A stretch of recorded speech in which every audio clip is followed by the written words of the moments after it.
Hi there, my name is Alon Beilis. I am a co-owner of a company called SeaMeDive. We're based in Fort Lauderdale, Florida. We've been in business for the last 15 years, and our company specializes in marine construction, commercial diving, and we are at the cutting edge of technology when it comes to seawall products and installing defensive mechanisms in seawalls. Jet filter is the best example of a product that we've been using for over 7 years. It is a bulletproof product. Us as contractors, we love it. It's simple, it's effective, and it's easily maintained. Properties like this one that we are in here today has a seawall with old weep hole system that is failed, and that's why we're installing the jet filters, which are far advanced to a piece of PVC pipe with some cloth behind it, which is what the seawall has. We will show today exactly how the procedures are, our core drills. We have different types, and we're going to give you all the benefits of why to install jet filters. Primarily because water pushes on structures, and when you have a unit installed in the wall that is designed to allow the water to pass from the upper areas into the waterway, and at the same time protecting the property from water that is rising, such as king tides that we have here in South Florida that are incredibly high and pull incredible amount of waters into the land side. The jet filter comes in as the savior product in the fact that it allows the water to discharge without losing any soil compaction. And this is going to be shown throughout this project. We're going to be installing 38 units on the seawall. It's 310 linear feet long, and it is on the intercoastal, which is probably the most active area. There's actually boats coming up here on 25-30 knot speed, so it's kind of a very challenging place to do the work, but we're capable. We've done it, and we just will show you exactly how it's done.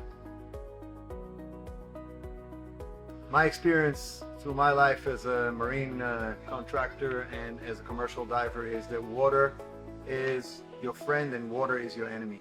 What jet filter system comes to do is to basically remove the one thing that destroys structures near water, which is the pressure of the water coming from the land side. Actually, most seawall collapse happen during rainy season and during low tides, when there's a lot of pressure on the structure, and then the structure cannot take the pressure and it just caves in. The tiebacks release, panels just get undermined. A lot of damage happens, and this is an expensive repair or replace. Cost of seawall, average cost of seawall in our region is $1,000 a linear foot. So you have to think that property like this, that has over 600 linear feet of seawall, will cost to rebuild about $600,000. So for not even 10% of that, you can install a system in the seawall that will protect it from that one thing that causes it to fail, which is the water pressure. We've used the jet filter in numerous places. I know that Florida Water Management has used it. I know that Army Corps of Engineers has used it. So we're great believers in not trying to fight the water, but allowing the water to actually do what it wants to do, and that's to travel back to itself. We also recommend to look at the gutters in the house, to look at how the water behaves on the entire property. And when you do that, you can actually figure out what is the best product for you when it comes to the jet filter system. But it's all about equalizing the pressure between the land and the waterway or the body of water. We, again, 7 years of working with this product. It has only been a gift for us. We have done many jobs with this, and our clients love it, including the city here that we are now doing the job in, the city of Fort Lauderdale, because they're using it again in one of their new seawall projects. So this product could be used on new and on older seawalls. We have a lot of coral rock walls in here in this area, and we use many projects where we do coral rocks. The jet filters are almost like it automatically gets installed in our seawalls, because we know we're protecting our work and we're protecting our clients' property, and they are, it's a win-win basically.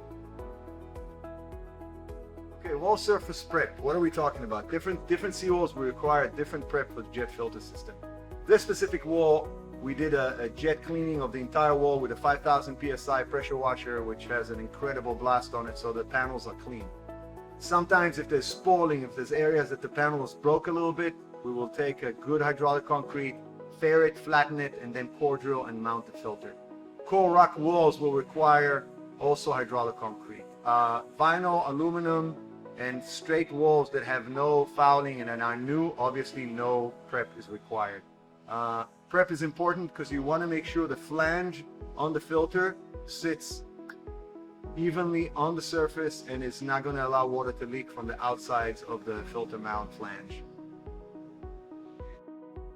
So now we're going to talk about why we chose the 4-inch system for this specific type of seawall. This is a concrete panel tongue and groove wall. It is made out of concrete panels with T-piles, and it has an enlarged cap with batter piles. This seawall is on the intercoastal.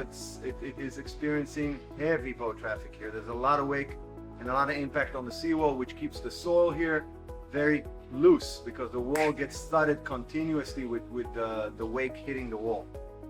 This unit that we're going to install here has got the one-way valve in it that allows the water to only discharge from the land side to the water, but at the same time it has a stainless steel louvered vent that protects the bladder of the seal of the one-way valve from getting compressed by the hits of the waves. So that's why we chose this specific unit to this seawall. Of course, there's other seawalls that will require other units, and also in some cases you need to prep the area that you work. In this seawall, we just had to jet clean the wall, and that's it. It's flat surface, so the flange attaches itself well. Okay, so there we are now. The person who's core drilling has to mark the area that obviously you have to mark where you're going to put the holes. We try and use a spacer board that gives us the exact same height on the wall. Of course, that might fluctuate because the growth line changes in some areas. So don't be really strict about the height of having it equal, but more of where the growth line is, because that's what determines. You don't want the growth line to go into the filter cartridge. So it's got to be right above the growth line. Here we are core drilling into the wall. You could see Chris and Jose. Jose is using the electrical drill. He's core drilling, and in the process he's holding his hands perpendicular to the wall. He's trying to keep a 90. Once he penetrates through the wall, he takes the core, he taps it, he removes the core out of the wall, checks the surface, cleans the inside interior of the core area, and then takes the filter cartridge, places it in the wall. Then one of our staff is taking the core drill and is marking the 4 pilot holes where the anchors is going to be, where the unit is going to be anchored to the seawall. Once he makes the mark, he removes the actual unit off the wall, and then he core drills all the way deep, about 2 inches, 2.5 inches, so the anchor would be able to be placed all the way in. Once the anchor holes have been drilled, he will take the unit, he will put it in the wall, and then he will take either the tap cones, or in our case, the mushroom anchors, and drive them into the holes. We do it in a diagonal pattern. It's stronger, and it also makes sure that the flange will equally compress against the seawall panel. Now we will either use an impact to drive the tap con into the hole, or we will use the tapping chisel that helps us drive the mushroom anchors in. We use mushroom anchors because they are a very strong anchor, and especially in places like this where there is a lot of impact, a lot of water hitting the filter, and also it's a 3/16 stainless, so there's no dissimilarity in the metal. We prefer it, therefore we use it. Not everybody has to use it. The tap cons are just as good, and that's obviously the contractor's choice. Okay, so once the work is completed, there's a few things we should make note of. You know, when you put a new weep hole system into the wall, there's going to be a period of time about the first year where some of the ground is going to compact, because now the wall has a way to filter out the upland water.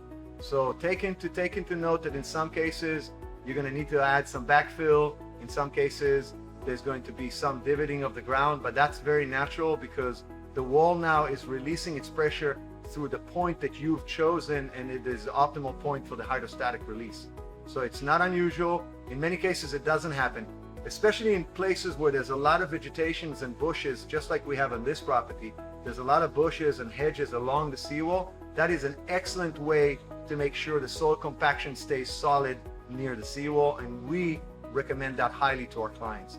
Now, the jet filter system also can be optimized if you install a French drain along the seawall. Of course, that process will require removing some of the landscaping and also digging a trench that would allow the gravel and all the other things that are used in a French drain system. Okay, maintenance of the jet filter system. A very simple procedure. If you have the 2.5 inch composite unit, all it takes is grabbing those 2 pinch points, pulling them out, use a light brush, brush the outside, the inside, back in a second. It take you about a minute if you're well trained in it. Now when it comes to the units that have 4 stainless steel screws, those are not the bolts that you mounted into the wall, those are the inner screws on the inner flange of the filter. Those ones need to be taken out. You pull the cartridge out, you can wash it with a hose, you can use a light brush to brush the marafi, and obviously remove any kind of debris from the louvered vent or whatever you have in the front of the filter, so you'll optimize the discharge of the filter. You could do probably 10 filters in an hour if you're well trained, and of course this is something that you would charge your client as a separate item because you're doing maintenance. We recommend to inspect it after the first year just to see how the filter is doing, if there's any, and then the cleaning, usually up to now we've seen 2 years is a good time to clean the 4-inch units.